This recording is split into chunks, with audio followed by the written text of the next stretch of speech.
Hi everyone and welcome back to my channel. My name's Katie and I'm an online running coach based in the UK. So today's video is a little different to normal. We've actually got our podcast on YouTube. So we have a podcast called The Running Hub, which has been going now since February last year, and normally obviously just go on the standard formats of Apple and Spotify. This is now episode 44, so we've got 43 other episodes that you can go and listen to. Unfortunately, none of them are on the channel. However, because we interviewed Seth via Zoom and he is so big on YouTube, we thought, why not put this episode onto YouTube as well? So if you want to listen to it out on a run, head over to Apple or Spotify and search for The Running Hub. However, today Seth is actually in his studio, which was brilliant. It was so good to see. Loved the chat and hope that you enjoy it too. Hi Seth, welcome to the podcast. Yeah, thank you for having me. I appreciate it. Congratulations with your run on Sunday. How are the legs feeling? How's the recovery going? Yeah, going well. It's Friday right now when we're recording, so about 5 days later. And yesterday was the first day where the legs were starting to feel a little bit better. So today I feel great. And yeah, I'm sure we'll talk about that, the race, but no, feeling good, recovering well. Brilliant, brilliant. So I'd love for the listeners to find out a bit more about you. So can you tell us sort of how you started running? Yeah, no, it's a great question. And it really started from my mom and my dad. They were both big runners in the 70s and 80s. And so I watched them when I was a kid growing up.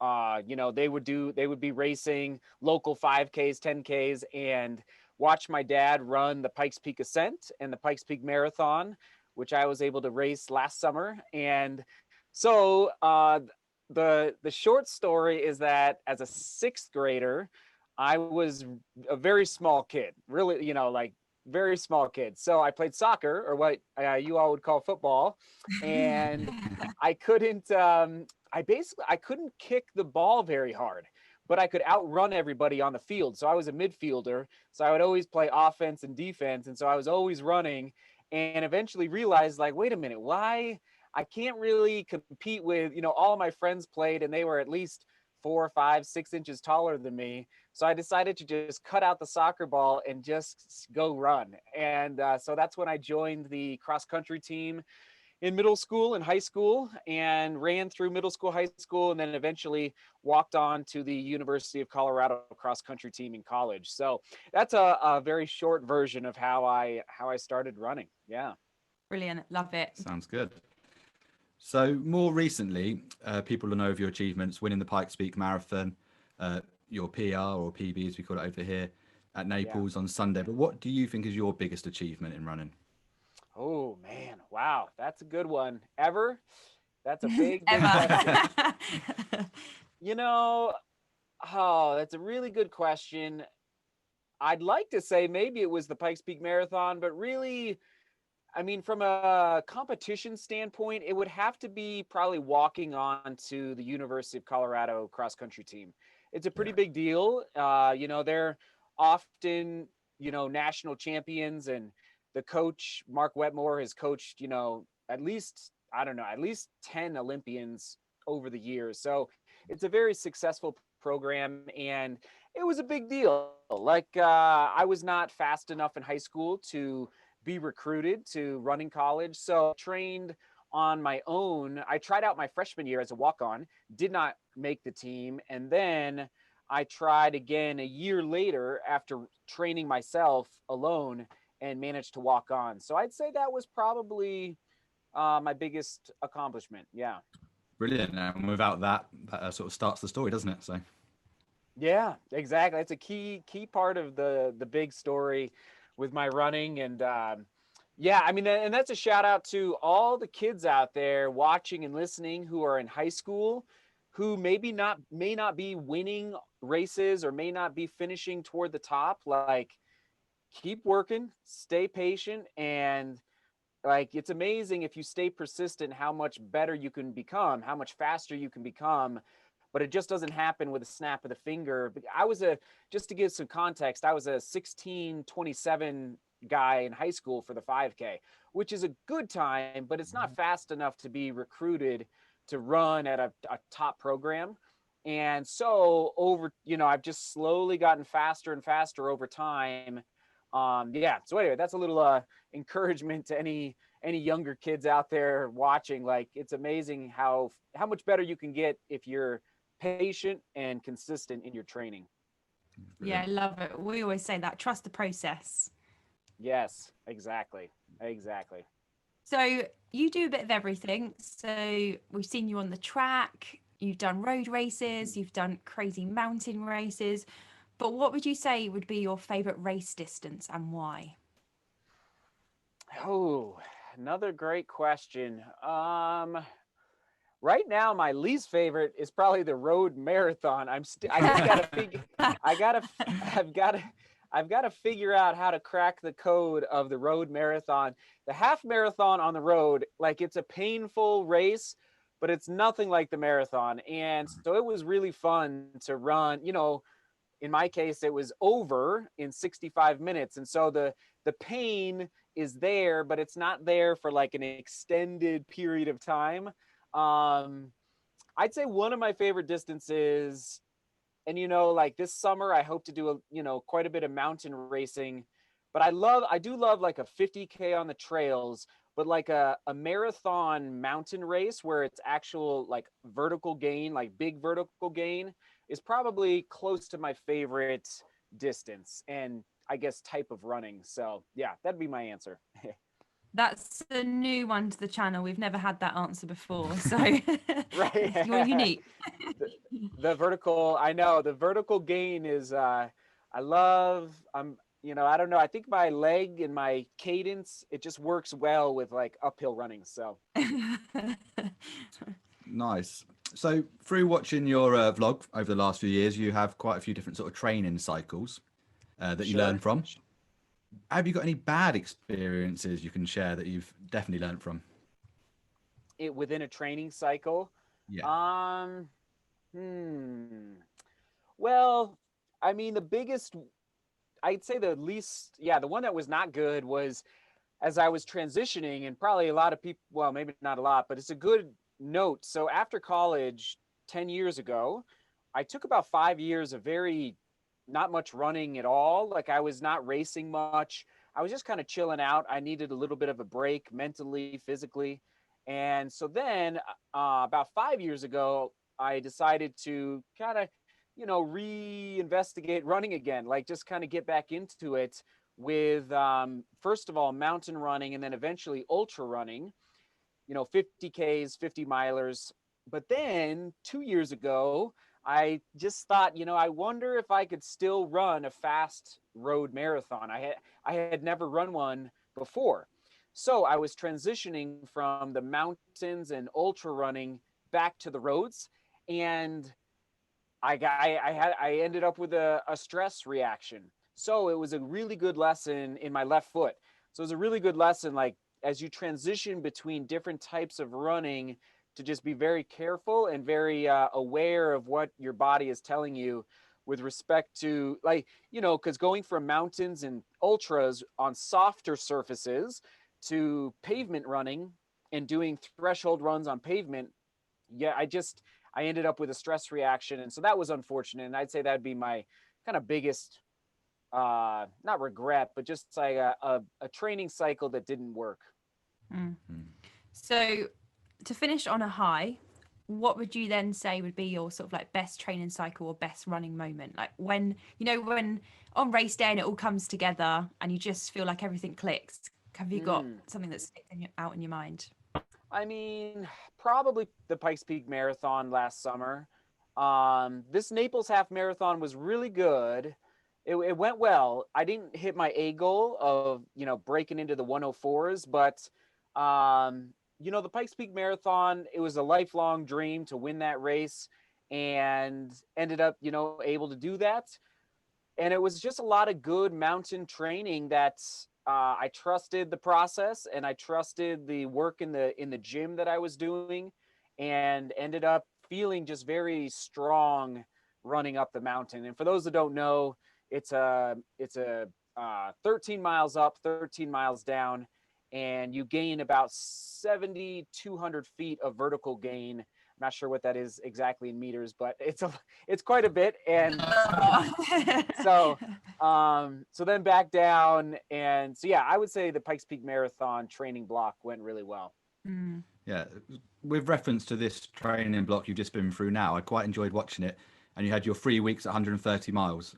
And then as your taper Yes. come down, and you kept saying, the legs aren't feeling ready yet. The legs aren't feeling ready yet. And it was really interesting. And I was hoping, like, come on, they're going to feel ready. And it was sort of the last few days. And well, obviously it worked. Yeah. I mean, it's trust the process, trust the taper. Your legs are going to feel tired at certain points in your training. But once you start to rest up, and I would say it was probably 5 or 6 days before Naples where I was like, okay, the legs are really starting to feel good now. In fact, I could probably reduce the taper from 21 days down to like 17 or 18 days. It was really interesting. Like, I felt ready to race. The race was Sunday. I felt ready to race like Friday or even Thursday, maybe. So it's kind of, again, you just keep learning from each taper, each training block. Trusting in yourself, I guess. Yeah, exactly. Yeah. Brilliant. Okay. So next question. I don't know what it is like in the US right now, but in the UK, we are in lockdown once again. So the last sort of like 9-10 months for everyone around the world has been quite difficult with training and races. What advice would you give to people that are struggling right now? And what did you find that kept you motivated, or what has kept you motivated in the last year? Yeah. Oh, it's a great question, and we can only hope that 2021 is going to eventually be better for everybody. And gosh, yeah, we just keep working. I mean, so it really comes down to, I think I said maybe in today's blog, but that macro level perspective. I remember saying, like, I'm actually getting ready for a marathon in 18 months from now, in 24 months from now, because that aerobic development, it's a long-term proposition. If all the new runners out there, if you feel like you're really struggling, don't worry, just stay at it. It might take 6 months, but it frankly might take you 2 years before you start to really feel comfortable running more than 8 miles or running more than 10 miles. So as far as the pandemic and not being able to race right now, in order to race fast, and once this pandemic is over, we have to keep training now. So I have a lot of short-term goals, but I also have a lot of long-term goals that are very specific. One of them, I'll just say, one of them is to, race UTMB when I'm, I'm 35 right now, probably when I'm like 39 or 38. And so it's that long-term perspective that's really helped me stay motivated to keep training. And I guess it doesn't hurt to have YouTube either to share the story with, and have everybody to that is interested in staying motivated themselves and trying to encourage them, as I always say, to keep turning that doorknob, like just keep going. I mean, here in the United States, I know it's it's different around the world, but I hope by July or August we're really back to not complete normalcy, but more normal than right now, which frankly is not that far off from right now. So yeah. Okay, brilliant. That kind of leads us on to the next question quite well. So you use YouTube to keep yourself accountable, and the byproduct of that is you inspire lots of people. But who inspires you? Oh man, true love, my boys. I mean, it's really people. Some people ask me about like what books do I read to get motivation, and I mean, I don't read a lot of actually running books. I enjoy reading every now and then a running book, but yeah, I mean, gosh, my motivation. It's a great question. I'm very competitive, so it might not come across always on YouTube, but I am very competitive, so I don't look to too many other people, like as far as in the running world, for my personal motivation. It's more, I would say, from the on the family side. Yeah. So I don't know if that answers completely, but Oh, that's good. yeah, Unique I, answer for I'll, yourself. exactly. Yeah. That brings us on quite nicely to our next question. It's It's like, working well, isn't it? yeah, it's like we asked you to say that because one of my questions is that I have a lot of clients that have families and they work full time, and you obviously have True Love, you have the boys, you know, you feature them quite heavily in your channel, and you train quite a lot. What sort of tactics or things do you have to do to make sure you can fit in your training? Because you go out quite early, you do long like runs, like what sort of things have you and True Love got, like what systems have you got in place to make sure that you can fit everything in? Yeah.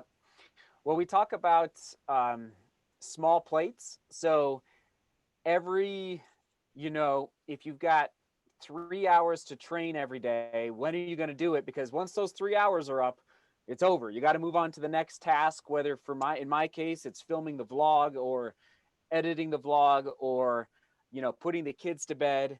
It's like really being specific in your hour, allotting your hours.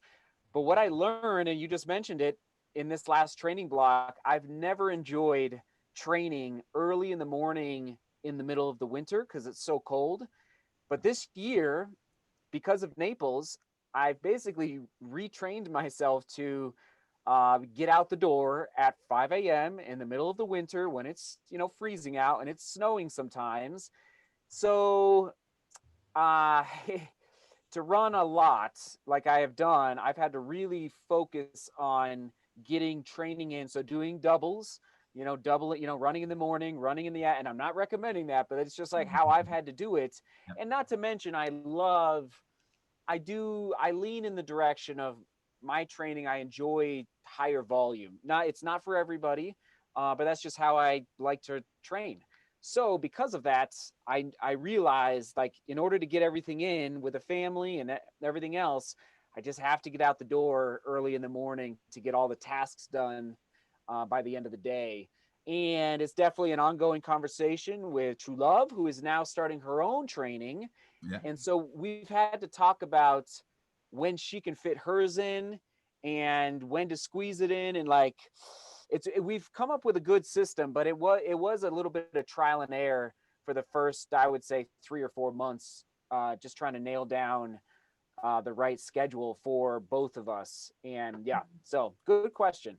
Quick question on that. With your Yeah. YouTube, obviously you upload daily. What's like the latest time you've been up editing to make sure that it's ready for the next day? Yeah.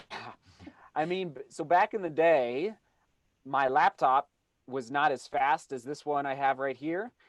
So I was consistently staying up to 11 p.m., but sometimes 2, 3, 4 a.m.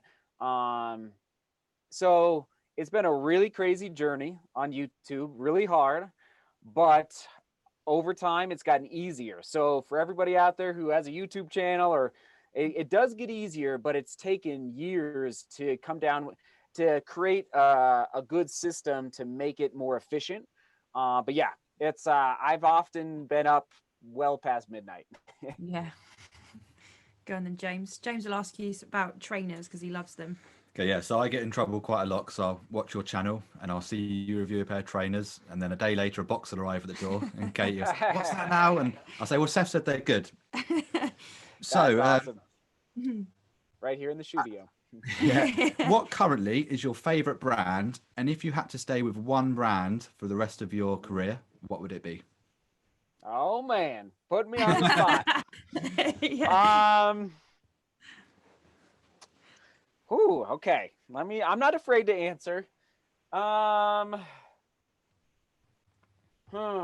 See, and this is where it's a challenge for me because I do trail and road. You know what I mean? Yeah. So, man. Oh, this is hard. I'm gonna say that right now, if I had to choose one for the roads, I would probably lean in the direction. Oh man, I'll go with Saucony, Yeah. but that could easily pivot to some others. But I'll just say it. I know I'll go with Saucony, but for the trails, as you know, like I'm I'm kind of shout out to the UK. Like I won the Pikes Peak Marathon in some Innovate shoes. So now I'm not quite on board yet for the Innovate trainers, but as far as the race day shoes, I've really, they've been amazing for racing. So anyway, I'll give a shout out to Innovate as well. Awesome. So, as we've spoken about already, you do a lot of different races, mountain races, road races. How do you sort of like go around selecting what races you do in a year? You've already said like UTMB is going to be sort of like your 4 or 5 year training plan, but like how do you just sort of put that together? Because some people in the UK, the running community is a lot about the shorter distances. The running, like the ultra community, is kind of building. So kind of most people, you can do a marathon in the spring and in the autumn, and then you kind of just put 5K, 10Ks and halves in. But how do you sort of like pick what you're going to run? So I have noticed that about the UK, like a lot, and that's amazing. Like you guys have a really strong running culture. And in the United States, it's not so much. Now on the East Coast, there are a lot of running kind of clubs. And I know in the UK, it's just really strong and it's really impressive. In the United States, we have so many other sports that we just, it's just, we have the NBA and NHL. And so kids are definitely more attracted to those sports as kids, and even soccer, like it's growing in popularity here, but it's not at the top of the list by any means. We have football, of course. So I am impressed with the UK and what you guys are doing. But for me, I always do. And I always do the roller coaster training. So I like to do 3 peak races a year, maybe 4. So this is kind of my, hold on. Sorry. One second. This is live, everybody. Let me just turn this back on. Okay, there we go. So basically I like to go up and down in my training, up and down, and then have peak races at the bottom here after the taper. And I think for me, I think I've seen some people maybe race too much and they're not training enough. So their full potential is not being pulled out. So for example, the Naples Half Marathon was a peak race for me. And this year I'm going to do 4 peak races because 2020 was such a strange year and all the races were canceled. But as far as picking my races, I always shoot for 3 to 4 peak races. So a big old training block leading into that peak race, like Pikes Peak. That was the end. Fall 2021, hopefully for me, it's going to be the New York City Marathon. We'll see. Hopefully it happens. And then I like to do a tune-up race, either 2 to 4 weeks, depending on the distance before a peak race. So like, actually today's vlog is all about future races. It's funny you asked that. Where I'm actually, because I'm so new to kind of half marathon road racing, I'm actually asking for recommendations from people for fast, flat, sea level courses. And then, summertime, like here in Colorado, it's winter. And so there's too much snow in the mountains to do winter or to do mountain racing. So summer is mountain racing, and then fall and spring is road racing. It's kind of how I break it up. It must be a lot harder though for you because like the UK is so small compared to the US, and you obviously have such a big selection of all the different states. So you probably know of all the races within your local area.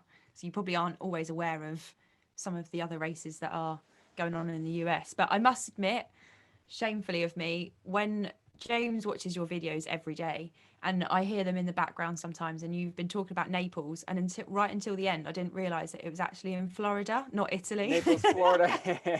I know a lot of people were kind of confused by that. I'd love to race in Naples, Italy someday. So another question is, what would you tell the younger Seth that you know now?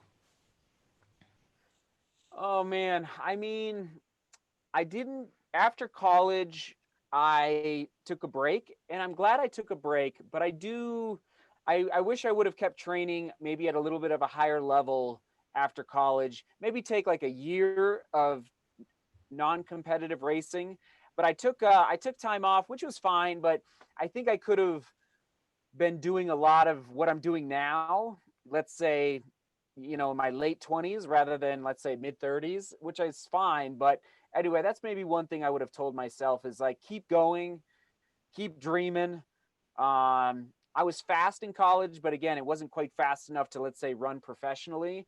But who knows if I would have just kept at it. And at that time, you're starting a family and all sorts of things. So yeah, it's just, that's me. But I probably would have told myself to keep at it right after college. Mm. So can you give us an update on True Love's training journey? Because I've loved seeing her progress and hearing her sort of weekly updates. That's the bit when Katie pops her head around the corner for True Love Tuesdays. I love it. I know. And we need to get those going again. The 2 days with True Love. She's doing well. It's her first winter though of training outside. So she's kind of adjusting. She's not used to running in the cold. So it's so she's still training, but it was hard there for, I would say, like late December. She even took a week off around Christmas time. And then, so we're getting her geared up with the right outerwear. And so she's not freezing out there, but she's excited to do probably another 5K this spring, if the races are happening. And then everybody would love to see her do a 10K at some point. So I think she'll work up to that, but she's in no rush. And so she's excited, but it is a little bit of a change from to train in the wintertime when you're a new runner. So anyway, but overall, I think she's enjoying it. And of course, for people that are listening in, when you say cold, over here at the moment, people are going, "Oh, it's cold," but we're at sort of 3 or 4 degrees centigrade. But where you are at the moment? I mean, it could be, I think like negative 15 degrees centigrade would be a pretty normal day here. It's actually been a pretty mild winter. It hasn't been too bad yet, but yeah, it's pretty chilly here because we are at 5,000 feet above sea level, so it's chilly. Yeah, I can see why getting out at 5 a.m. is quite difficult then. that temperature. Yeah, and that's here in Denver. That's not up in the mountains. Up in the mountains, it's much colder. Yeah. Cool. Right, I've got one more question. James, have you got anything else for Seth whilst you're here? I'm sure he's got loads. All on the tip of my tongue. Go on, Katie. Okay, so what would you say would be your biggest running ambition and also your dream race? Sorry, that's 2 in 1 there. Yeah, well, definitely UTMB, Western States, Hard Rock 100, but those are down the road. I've learned, like, I'm in no rush to get there. Like, while I still have a little bit of speed left in my legs, I want to use the speed on the roads, right now. So that's why I'm not rushing to go do those long, big mountain races. But those are definitely some, even the Skyline in Scotland, the Ring of Steel, right? Yeah. That's an ultra race. I think it's a 50K. It might be a marathon. But anyway, the Ring of Steel is a bucket list race. Would love to do London, of course, the London Marathon. I'd love to do all the 6 major marathons. We'll see if I can get them in. And what else? It's a good question. What was the second part? The races, and then your biggest running ambition. Oh yeah, biggest running ambition. Oh boy. Ay. Well, I would love to be able to compete in it's called the Golden Trail Series. Okay, well, first of all, I'd love to qualify for the U.S. Olympic Marathon Trials for Paris 2024. So, I have to always be clear, not to qualify for the Olympics, but to qualify for the U.S. Olympic Marathon Trials. That's definitely a life goal for me. And then the other one would be to do really well, if not, maybe win the Golden Trail Series, which is put on by Solomon every summer, which is 6 races around the Europe and around the world. Pikes Peak is included in that. And so I'd love to do well in that. If not, maybe, see if I can compete with the best of the best in the trail running world. Amazing. Brilliant. Well, thank you so much for your time today. It's been an absolute pleasure to have you on. Thank you for having me, and all the best with your running journey and your YouTube journey. And so can't wait to see it, and make sure you let me know when it's done so we can spread it around. Thank you. And can you do your sort of like standard sign off, please, just so in true Seth style when you sign off all your YouTubes? Oh yeah, as I always say, seek beauty, work hard, and love each other.